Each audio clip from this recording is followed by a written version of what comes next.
जय हिंद फ्रेंड्स, कैसे हैं आप लोग। आई होप आप लोग अच्छे होंगे और मस्त होंगे। मैं क्लास 9th का साइंस पढ़ा रहा था और साइंस में भी बायोलॉजी का पहला चैप्टर है ना, जो जीवन की मौलिक इकाई है यानी कोशिका के बारे में पढ़ा रहा था, जिसमें मैंने बताया था कि कोशिका क्या होती है, कोशिका का संगठन कैसे हुआ है ना।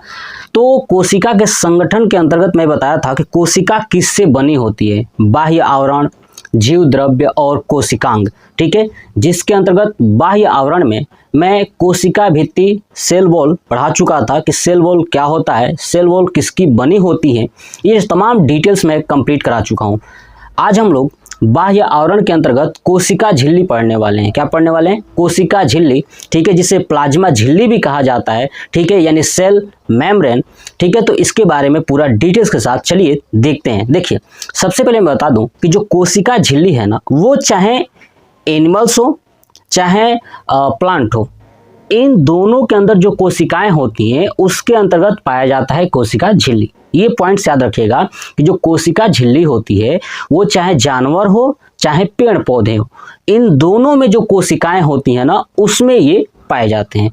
लेकिन जो कोशिका भित्ति थी वो केवल पेड़ पौधों में ही पाई जाती थी, जानवरों में नहीं पाई जाती थी। ये पॉइंट्स आपको याद रखना है। चलिए, अब जो चीज़ मैं बताऊंगा वो चीज़ मैंने बोर्ड पे लिखा हुआ है, तो मैं चलिए समझाता हूँ एक एक पॉइंट्स पढ़ के। देखिए, सबसे पहले कोशिका झिल्ली यानी प्लाज्मा झिल्ली। पहला पॉइंट से ही कि कोशिका झिल्ली को और किस नाम से जानते हैं, तो प्लाज्मा झिल्ली के नाम से जानते हैं। चलिए, उसके बाद ये होता क्या है, तो देखिए, सभी कोशिकाओं में जीव द्रव्य के चारों ओर, है ना, सभी कोशिकाओं में जीव द्रव्य के चारों ओर, ठीक है, एक पतली झिल्ली पाई जाती है। ठीक है, जिसे कोशिका कला कहते हैं। क्या कहते हैं? कोशिका कला। देखिए, जितनी भी कोशिकाएं हैं ना, उन कोशिकाओं के बाहर चारों ओर, ठीक है ना, देखिए कोशिका है और कोशिका के अंदर जीव द्रव्य है। क्या है? जीव द्रव्य।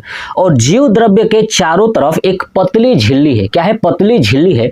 उस झिल्ली को क्या कहा जाता है? तो कोशिका कला कहा जाता है। तो ये पॉइंट्स आपको याद रखना है कि सभी कोशिकाओं में जीव द्रव्य के चारों ओर एक पतली झिल्ली पाई जाती है, जिसे कोशिका कला कहते हैं। क्या कहते हैं? कोशिका कला कहते हैं। यह बहुत पतली होती है और लचीला होता है। अर्धपारगम्य। अर्धपारगम्य का मतलब क्या होता है?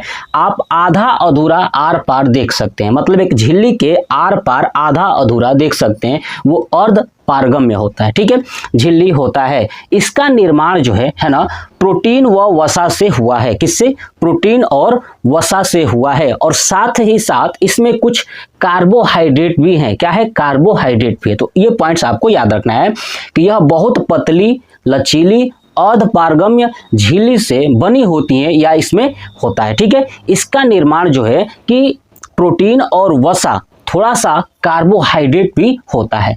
प्रोटीन लगभग 60 से 80% और जो वसा है लगभग 20 से 40% होता है। ये पॉइंट्स आपको याद रखना है कि कोशिका झिल्ली में प्रोटीन कितना होता है, तो 60 से 80% और वसा कितना होता है, तो 20 से 40%। बात क्लियर होगी। चलिए नेक्स्ट, यह पदार्थों को कोशिका के अंदर जाने व आने को नियंत्रित करता है। ये क्या काम करता है कि कोई भी पदार्थ कोशिका के अंदर कितनी आएगी और कितनी बाहर जाएगी, इस चीज को ये नियंत्रित करता है। ये पॉइंट्स आपको याद रखना है। चलिए, अब समझते हैं कि कोशिका के कुछ महत्वपूर्ण फैक्ट, यानी झिल्ली के महत्वपूर्ण फैक्ट। देखिए, जो झिल्ली होता है ना, ये लगभग इसकी जो मोटाई है 75 एंगस्ट्राम होती है। कितनी होती है? 75 एंगस्ट्राम होती है। याद रखिएगा कि कोशिका झिल्ली की जो मोटाई है लगभग 75 एंगस्ट्राम होता है।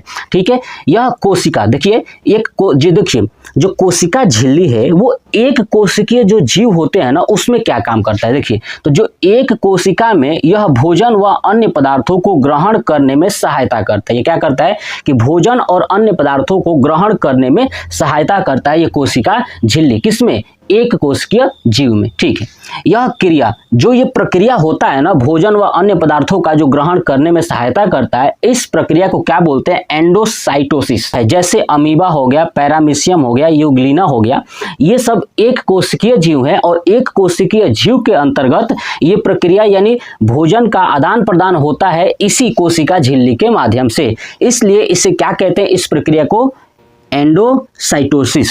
ठीक है, याद रखिएगा। चलिए अब समझते हैं कोशिका झिल्ली का कार्य क्या होता है। देखिए, कोशिका झिल्ली का पहला कार्य यही है कि कोशिका को निश्चित आकार प्रदान करता है। क्या करता है? कोशिका है ना, कोशिका को एक निश्चित आकार प्रदान करता है। क्या करता है? आकार प्रदान करता है। दूसरा, कोशिका के अंगों को सुरक्षा प्रदान करता है। क्या करता है? कोशिका के अंगों को यह सुरक्षा प्रदान करता है। तीसरा पॉइंट्स, कोशिका में पदार्थों के परिवहन को नियंत्रित करता है। कोशिका के अंदर जो पदार्थ होते हैं ना, उनके परिवहन को क्या करता है? ये नियंत्रित करता है। चौथा पॉइंट्स, इसमें पदार्थों का परिवहन विसरण एवं परासरण के द्वारा होता है।